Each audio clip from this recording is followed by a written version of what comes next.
এই দেখা দেখি নাই কোন দিক দিয়ে ঢুকায় দেয় খুবিস। সিএনজি গুলোই হলো শহরের সবচেয়ে বড় ডিস্টার্ব, এই যে মানে আননেসেসারিলি চাপ দিল।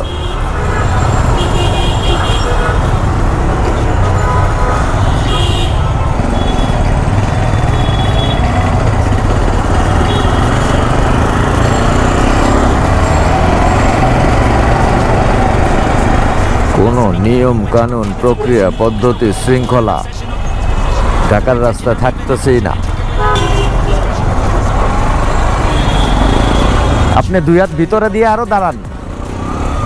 Clutch down blip release, clutch down blip release.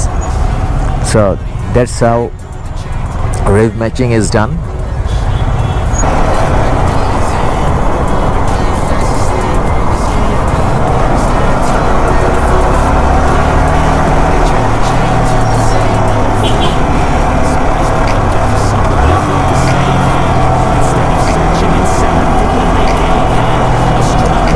এটা বুম করে শব্দ হবে, এটাতে ওয়ারিড হওয়ার কিছু নাই, কিন্তু ব্লিপ করার সাথে সাথে ক্লাচটা ছেড়ে দিতে হবে, থ্রটলটাও ছেড়ে দিতে হবে, তা না হলে মোটরসাইকেলটা ধাক্কা দিয়ে দুই হাত সামনে চলে যাব।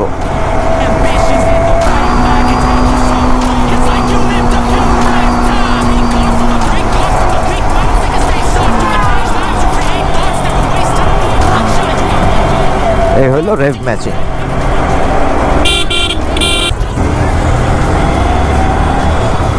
আমি এখন হলো যে কয়েকবার নিজে থেকেই নিজের জন্য আর কি নিজেও প্র্যাকটিস করার চেষ্টা করব, যে এটা আসলে প্র্যাকটিস ছাড়া গতি নাই, এটা ওই থিওরি ক্লাস দিয়ে হবে না।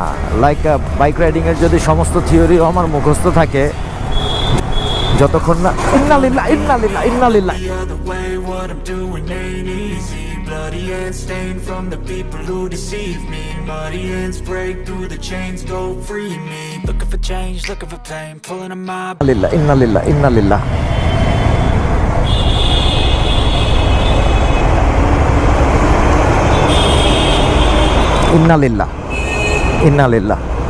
সিএনজি, এই যে বলছি না, সিএনজি শালার পুতের জন্য বাইকটা আসার খাইছে।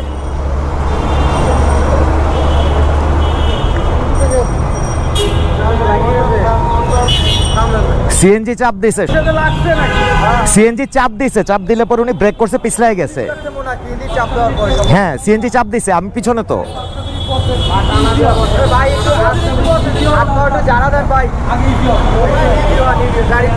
সিএনজি চাপ দি, আরে কে মিঠু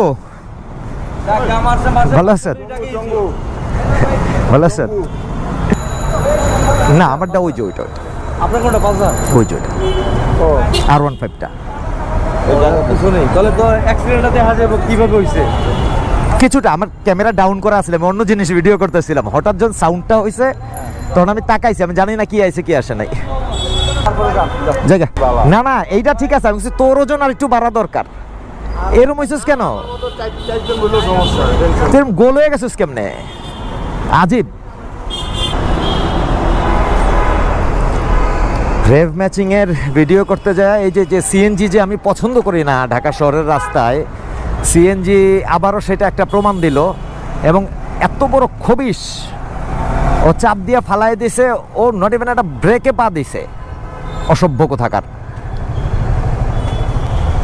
ওরা এখন মোটরসাইকেল দেখলে মনে করে কি ওদের কম্পিটিটর, ওই যে পাঠাও, তারপরে উবার, এই সমস্ত ইয়ার কারণে। তো ওরা মোটরসাইকেলরা ইন্টেনশনালি চাপ দিতে পছন্দ করে। মানে শুধু যে এই সিএনজিটা এমন না, ওদের একটা মানে কমন টেন্ডেন্সি তৈরি হয়েছে যে মোটরসাইকেলের সাথে একটা মিসবিহেভিয়ার করতে হবে। ওস্তাদ একটু বাইরে যাইতে দিও। হায় হায়, এই রাস্তার আলো বাতাস গেল গিয়ে কই? ভারী মুসিবত, রাস্তা তৈরি না হইতেই আলো বাতাস গায়েব। ভাবছিলাম এই রাস্তা একটু ডেমনস্ট্রেট করতে, যাই হোক আর ডেমনস্ট্রেশনের দরকার নাই। ওই বেটা আসার খেয়া পড়াতে মনটাই খারাপ হয়ে গেল। এটা যে কারোর সাথে ঢাকা শহরে ঘটতে পারে।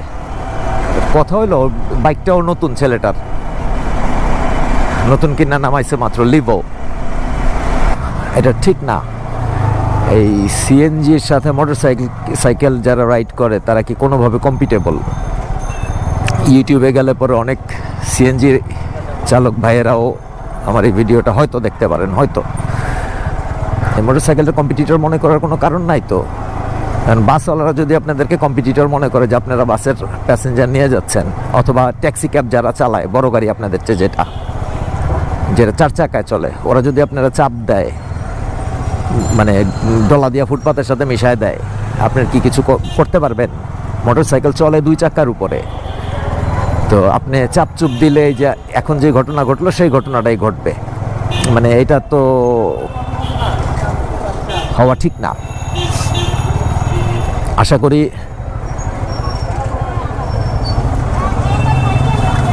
আপনারা আমার রাগের কারণটা বুঝবেন, আর দয়া করে একটু সবাই সাবধানতা অবলম্বন করেই চালাবেন।